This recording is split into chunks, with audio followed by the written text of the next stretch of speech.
وزیر اعظم شہباز شریف نے کہا ہے کہ 68 سال بعد قومی ترانے کے عظیم الفاظ اور ساز نئے انداز میں قوم کی آواز بننے جا رہے ہیں۔ اپنی ٹویٹر پیغام میں انہوں نے اس اقدام کو خوبصورت پیشکش قرار دیا۔ کہا کہ ان تاریخی لمحات کو پاکستانی قوم کے نام کرتا ہوں۔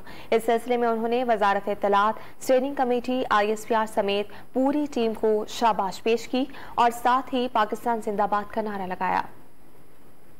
مسلمانوں کے لہو سے لکھی گئی ہے محض ایک مبارکباد کافی نہیں، یقیناً ہم ہر سال بڑی دھوم دھام اور خوشی سے یوم آزادی مناتے ہیں، یوم پاکستان مناتے ہیں، یوم قائد مناتے ہیں، یوم اقبال مناتے ہیں، لیکن حقیقت یہ ہے کہ پچھلے 75 برس میں ہم نے ان دنوں کو محض منایا ہے مگر ان کے اصل مقاصد کو اپنایا نہیں۔